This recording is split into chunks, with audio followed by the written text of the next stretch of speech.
राग द्वेष के विजेता, मोक्ष मार्ग के प्रतिपादक चरम तीर्थंकर श्रमण भगवान महावीर स्वामी के चरणों में कोटि कोटि वंदन करते हुए एक भवावतारी, चर्चा चक्रवर्ती, भीष्म प्रतिज्ञाधारी, अखंड बाल ब्रह्मचारी, आचार्य सम्राट पूज्य श्री जयमल जी महाराज साहब के चरणों में कोटि कोटि वंदन।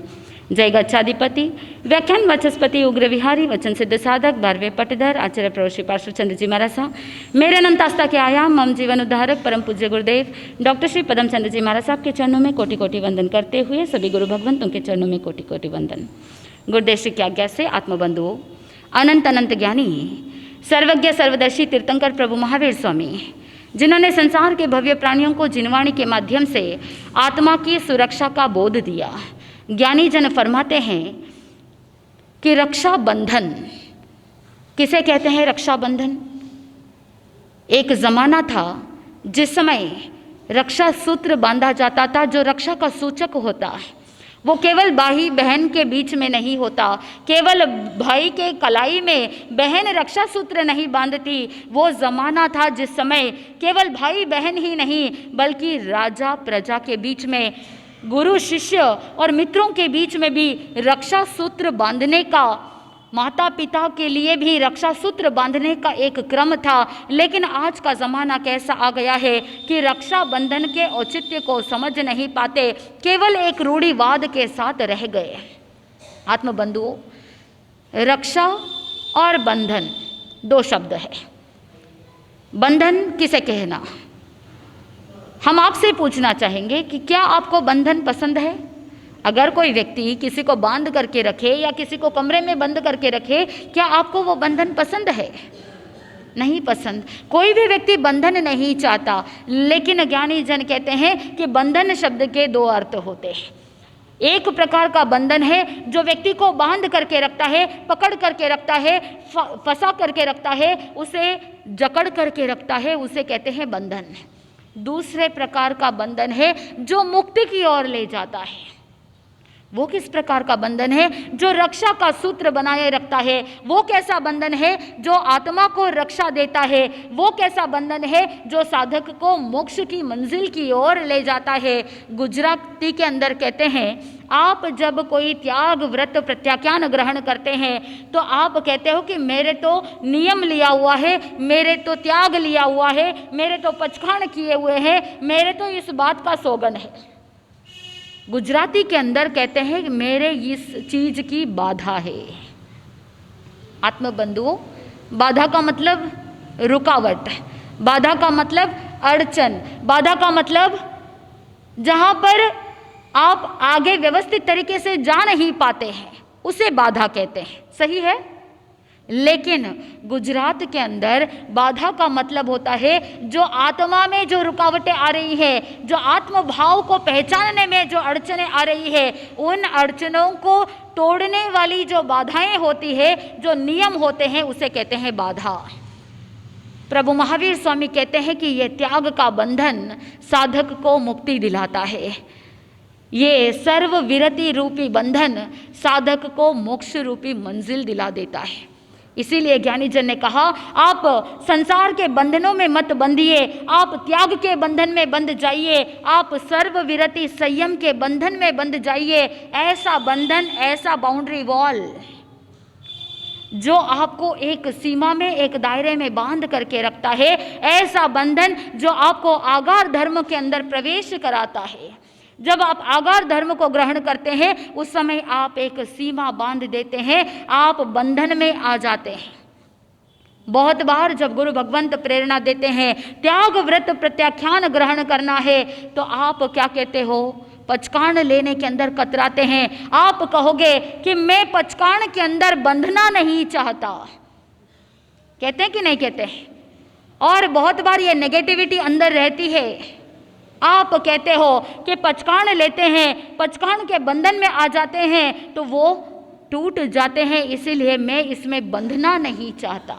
लेकिन आत्म बंधुओं चिंतन कीजिए, त्याग का बंधन बहुत शुभ होता है, आप उससे दूर होते जा रहे हैं। और जो संसार रूपी बंधन है वो आपको फंसा करके रखता है, अटका करके रखता है, भटकाव में ले जाता है। ऐसे बंधन आपको प्रिय लग रहे हैं, ऐसे बंधन जो आत्मा को डुबो देता है, उस बंधन के प्रति आपके मन में रुचि है, उस बंधन के प्रति आपके मन में रति भाव है। और जो धर्म रूपी बंधन आपको आत्मा को शुद्धता की ओर ले जाता है, आत्मा को पवित्र बनाता है, आत्मा को उन्नति के शिखर पर ले जाता है, ऐसे धर्म रूपी बंधन से आप कतरा रहे हैं। आत्म बंधुओं, ये अटकाव और भटकाव क्यों चाहिए?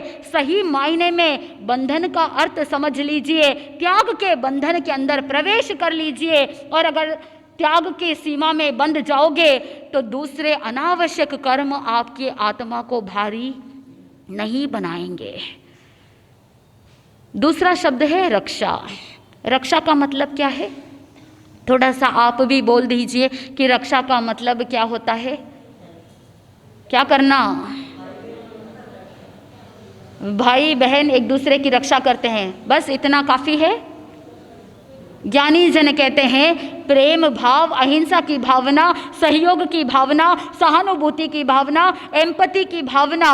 और साथ में ज्ञानी जन ने कहा कि जहाँ पर अहिंसा, सत्य, अचौर्य, ब्रह्मचर्य और परिग्रह की भावना हो वही आत्मा की रक्षा है। सच्ची रक्षा तो वही है जो साधक अपनी आत्मा की रक्षा कर सके।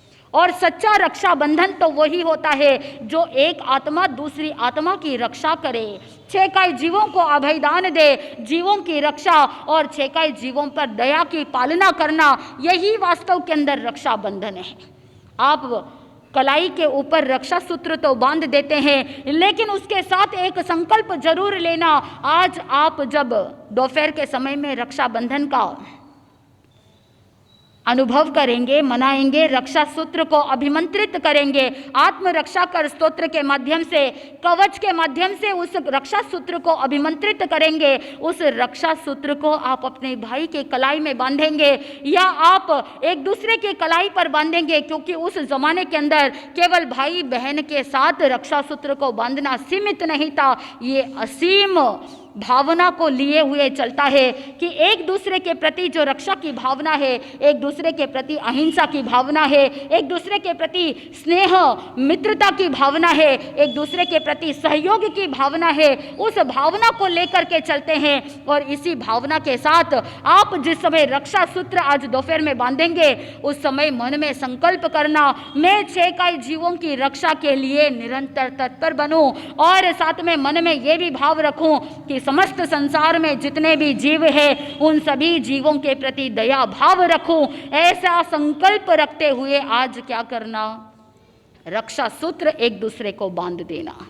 भाई बहन की वो राखी तो आप बांधते ही है, लेकिन आज वास्तव में सच्चे रूप में आप रक्षा बंधन मनाना, क्योंकि संसार के अंदर 3 प्रकार के व्यक्ति होते हैं। एक व्यक्ति होता है जो स्वयं की रक्षा करता है, स्व की रक्षा करता है। दूसरे प्रकार का व्यक्ति होता है जो पर की रक्षा करता है, और तीसरे प्रकार का व्यक्ति होता है जो स्व और पर दोनों की रक्षा करता है।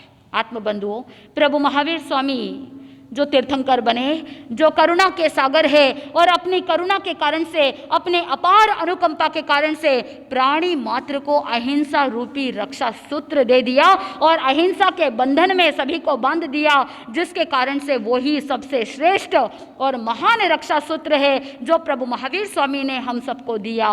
वो बंधन है अहिंसा का, वो बंधन है त्याग का, वो बंधन है दया का, और वो बंधन है प्राणी मात्र के प्रति मैत्री भाव का, प्रेम का। ऐसे रक्षा बंधन को मनाना चाहिए जहां पर एक दूसरे के प्रति प्रेम भाव हो, घर के अंदर भाई भाई के बीच में मनमुटाव ना हो, एक दूसरे के प्रति क्लेश की भावना ना हो, एक दूसरे के प्रति कलह की भावना ना हो, एक दूसरे के लिए प्लानिंग प्लॉटिंग न रह करके हमेशा मन में सहयोग की भावना हो। ऐसा रक्षा बंधन मनाना सार्थक हो सकता है। आत्मबंधुओं, चाहे जैन परंपरा हो या चाहे वैदिक परंपरा हो या चाहे इतिहास के पन्ने को उठा करके देखोगे, अलग अलग जगह पर अलग अलग बातें आपको मिल जाएगी। जैन परंपरा के अंदर आप देखोगे, अनेकों बार आपने सुना धर्मो रक्षति रक्षिता, यानी जिसने धर्म की रक्षा करी उस धर्म ने स्वयं की रक्षा कर दी है। विष्णु कुमार मुनि का वर्णन मिलता है, जिन्होंने संघ की रक्षा के लिए, जिन शासन की रक्षा के लिए अपने वैक्रिय लब्धि का उपयोग करते हुए नमूची जैसे जो धर्म को भ्रष्ट करने के लिए गया था, धर्म को नष्ट करने के लिए और सच्चे साधुओं के हत्या के लिए तैयार हो चुका था, ऐसे विद्वेषी, ऐसे द्वेष को फैलाने वाले लोगों का दूर करने वाले ऐसे विष्णु कुमार मुनि का वर्णन मिलता है, जिन्होंने उस दिन सभी की रक्षा करी, चतुर्विध संघ की रक्षा की। और वैदिक परंपरा के अंदर देखा जाए तो वहां पर भी बलि राजा का जो अत्याचार चल रहा था, वहां पर इंद्र जाकर के विष्णु जी के पास जाते हैं और विष्णु जी वहां पर वामन का अवतार लेकर के बलि राजा को भी वहां पर द्वेष भाव से मुक्त कर देते हैं, प्रजा की रक्षा कर देते हैं, जन जन की रक्षा कर देते हैं। और इतिहास के पन्ने उठा करके देखेंगे तो कर्णावती ने हुमायूं के हाथ में रक्षा सूत्र बांधा था और उसी भाई बनने के नाते उसने वहां पर राज्य की रक्षा की थी। इस तरह से चाहे किसी भी परंपरा के अनुसार किसी भी प्रकार के कथानक को सुनो, लेकिन मूल बात क्या है कि एक दूसरे की रक्षा करना, और जो साधक मन के अंदर एक दूसरे की रक्षा करने के लिए तैयार हो जाता है तो वहां पर वो जीवन में अपनी आत्मा का रक्षा कर लेता है। क्योंकि ज्ञानी जन कहते हैं आत्मा की सच्ची रक्षा तब होती है जब एक दूसरे अपनी आत्मा का सम्मान करते हैं। आत्मा का सम्मान करना ही आत्मा की रक्षा है। जहाँ पर दुर्गुणों को नष्ट किया जाता है और सद्गुणों की रक्षा की जाती है, वही सच्ची रक्षा कहलाती है। और अगर आपने रक्षा का भाव नहीं समझा तो अगर इस शब्द को उल्टा किया तो क्या आता है? रक्षा को उल्टा कर दिया जाए तो क्षार आ जाता है और वो क्षार शस्त्र के समान काम करता है। आत्मबंधुओं, ठाणांक सूत्र के 10वें ठाणे के अंदर 10 प्रकार के शस्त्र बताए जाते हैं। ज्ञानी जन ने कहा कि जब आत्मा की रक्षा करनी होती है तो द्रव्य शस्त्र से भी दूर रहना और भाव शस्त्र से भी क्या करना चाहिए? दूर रहना चाहिए। 6 प्रकार के द्रव्य शस्त्र है और 4 प्रकार के भाव शस्त्र है। ये शस्त्र व्यक्ति को भव तक संसार परिभ्रमण में डुबो देता है। इसीलिए इन 10 प्रकार के शस्त्रों को जानना बहुत जरूरी है। पहले प्रकार का शस्त्र है अग्नि। अग्नि जो है वो जीवों को जला देता है, चाहे स्थावर का एक जीव हो या चाहे त्रस जीव हो, सभी के लिए अग्नि क्या बन जाता है? शस्त्र बन जाता है। इसे बहुत ज़्यादा डिटेल में बोलने की आपको आवश्यकता नहीं। कितनी ही बार आपने सुना है कि अग्नि के कारण से कितने ही घर जल जाते हैं, अग्नि के कारण से कितने ही ऐसे दुर्घटनाएं घट जाती है और ये अग्नि व्यक्ति को नुकसान पहुंचा देता है। एक तरफ वही अग्नि आपको भोजन तैयार करने में सहायक होती है, लेकिन अगर थोड़ी सी लापरवाही हो जाती है तो वही अग्नि प्राणों का घात पहुंचा देती है। वो अग्नि जो अपने शरीर को पोषण देने में मदद कर सकती थी, वही शरीर का शोषण कर सकती है। उपयोग या दुरुपयोग दोनों के ऊपर निर्भर करता है। आत्मबंधुओं, दूसरे प्रकार का शस्त्र है विष। चाहे वो सोमिल जैसा स्थावर विष हो या सर्प रूपी त्रस विष हो, ऐसे विष जो व्यक्ति को या किसी भी जीव को घात पहुंचाता है। ये विष जहर आत्मा को भी घात पहुंचाता है, शरीर को भी घात पहुंचाता है। एक भाव का नुकसान ये द्रव्य शस्त्र कर देते हैं, अग्नि, विष। और उसके बाद आता है लवण। लवण का मतलब होता है नमक। आत्मबंधुओं, ज्ञानी जन कहते हैं कि नमक जो होता है, आप बहुत बार कहते हैं ना कि जले पर नमक मत छिड़कना, वो भी शस्त्र का काम करता है। आत्मा को भी घात पहुंचाता है और शरीर को भी घात पहुंचाता है। जैसे आप नींबू के अंदर नमक डालते हैं, वनस्पति के लिए नमक शस्त्र बन जाता है और वो वनस्पति जो खार है, जो खटाईपन है, वो खट्टापन उस नमक के लिए शस्त्र बन जाता है। इसीलिए ज्ञानी जन ने कहा कि नमक भी शस्त्र कहलाता है। अगर तीव्र नमक का उपयोग किया जाए, चिंतन कीजिए, अगर कोई ब्लड प्रेशर का पेशेंट है, किसी को बीपी की प्रॉब्लम है और उसे डॉक्टर ने कहा ज़्यादा नमक मत खाना, फिर ब्लड प्रेशर हाई हो जाएगा तो तुम्हारे शरीर को भी नुकसान हो जाएगा, तुम्हारे प्राणों को भी कष्ट हो जाएगा। तो नमक अगर अति ले लिया जाए तो भी वो शरीर को क्या पहुंचाएगा? घात पहुंचाएगा। इसीलिए प्रभु महावीर स्वामी तो पहले से ही कह रहे हैं कि लवण भी क्या है? शस्त्र है। और चौथे प्रकार का शस्त्र है स्नेह, यानी घी, तेल आदि जो लिक्विड पदार्थ होते हैं, उसमें अगर कोई जीव गिर जाता है तो डेफिनेटली वो जीव वहाँ पर मर जाता है। इसीलिए इस स्नेह को भी शस्त्र कहा। और पांचवा प्रकार का शस्त्र बताया क्षार। क्षार का मतलब होता है भस्म। पुराने जमाने के अंदर और आज भी आयुर्वेदिक दवाइयों के अंदर भस्म आदि तैयार किए जाते हैं, और ये भस्म जो होते हैं वो क्षार से होते हैं, यानी बहुत ज़्यादा उसका प्रोसेस किया जाता है, उसे बहुत ज़्यादा शुद्धिकरण किया जाता है, और शुद्धि करने के बाद में बहुत कम मात्रा में उसका उपयोग करते हैं तो वो औषधि के रूप में उपयोग में आता है। लेकिन वही भस्म अगर बहुत ज़्यादा मात्रा में ले लिया जाए और अगर उसका प्रोसेस शुद्ध नहीं है, उसको शुद्ध नहीं किया जाए, तो वही क्षार क्या बन जाता है? विष बन जाता है। बहुत बार आप सुनते हो जहर ही जहर को काटता है। सुना है कि नहीं सुना है? सुना है। तो शरीर के अंदर जब रोग हो जाता है तो ये भस्म, ये क्षार औषधि के रूप में उपयोग में लिया जाता है। कम मात्रा में अगर वो लिया जाए तो औषधि बन जाती है, लेकिन ज़्यादा मात्रा में लिया जाए तो वो ही शस्त्र का रूप धारण कर लेती है। और छठे प्रकार का शस्त्र है अम्ल। अम्ल का मतलब है खटाई। अगर किसी को आर्थराइटिस की प्रॉब्लम है, गंठिया की प्रॉब्लम है, किसी को जॉइंट्स पेन की प्रॉब्लम है, तो डॉक्टर पहले से ही कह देंगे कि ज़्यादा खटाई नहीं खाना। क्यों नहीं खाना?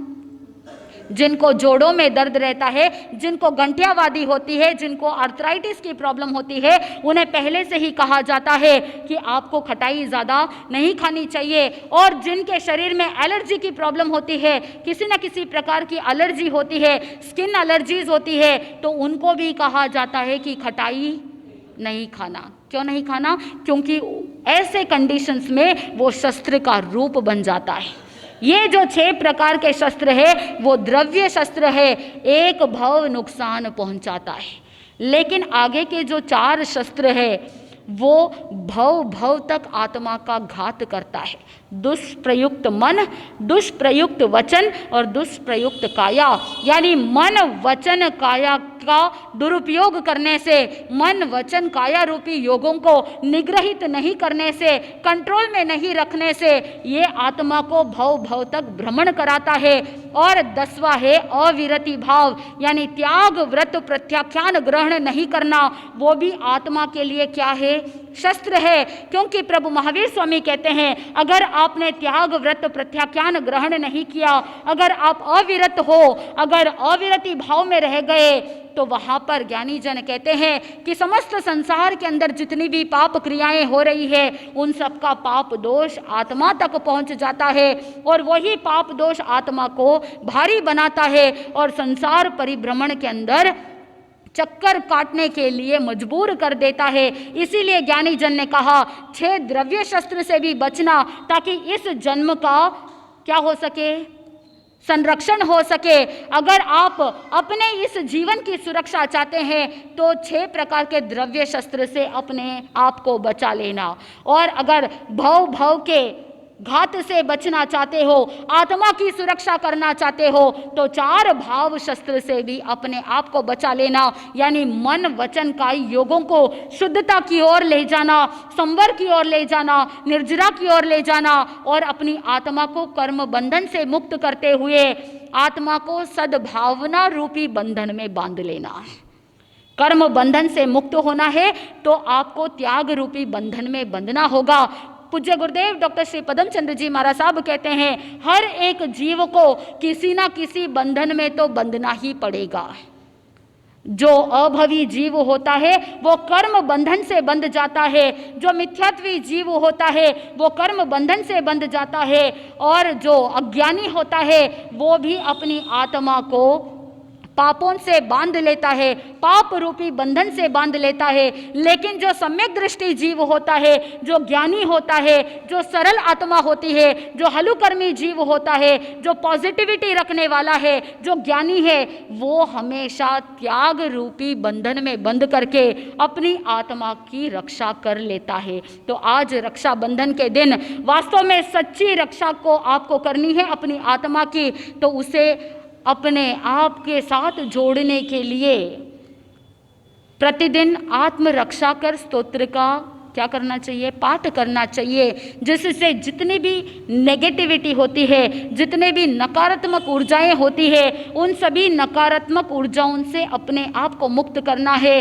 तो प्रतिदिन आत्मरक्षा कर स्तोत्र का पाठ करना चाहिए, अपने आप को कवच के अंदर डाल देना चाहिए। वज्र पंजर स्तोत्र के माध्यम से, आत्मरक्षा कर स्तोत्र के माध्यम से आप अपनी आत्मा को कवच के अंदर डाल सकते हो। शरीर की भी रक्षा हो सकती है और आत्मा के साथ जो नेगेटिव कर्म आने वाले हैं उन नेगेटिविटीज को, नकारात्मक कर्मों को दूर करने के अंदर सहायता प्राप्त हो सकती है। तो आज भी आपको सच्ची रक्षाबंधन को मनाना है तो आपको अपने आप को रक्षा कवच में लाना होगा और उस रक्षा कवच से अभिमंत्रित रक्षा सूत्र को अपने कलाई पर बांध करके मन में संकल्प करना होगा कि मुझे त्याग व्रत प्रत्याख्यान के बंधन में बंधना है। और जब मैं ये प्रतीक के रूप में रक्षा सूत्र अपनी कलाई पर बांधूं तो मेरे मन में ये अलर्ट रहेगा, ये एक सिग्नल है मुझे याद दिलाने के लिए कि मैं अपनी आत्मा को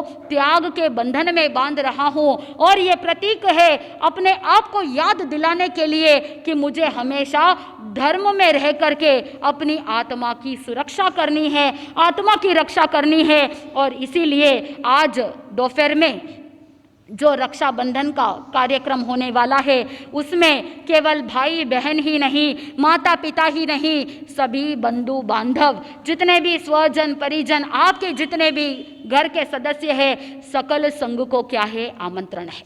तो आज दोपहर में आप रक्षा कवच का पाठ करते हुए रक्षा सूत्र को अभिमंत्रित करेंगे और साथ में एक दूसरे की कलाई पर आप रक्षा सूत्र बांध करके अपने आप को धर्म के बंधन में बांधने के लिए संकल्पित होंगे। तो इस भव पर भव आनंद की प्राप्ति होगी, रक्षाबंधन मनाना सार्थक होगा। आनंद ही आनंद। बोले श्री जैन धर्म की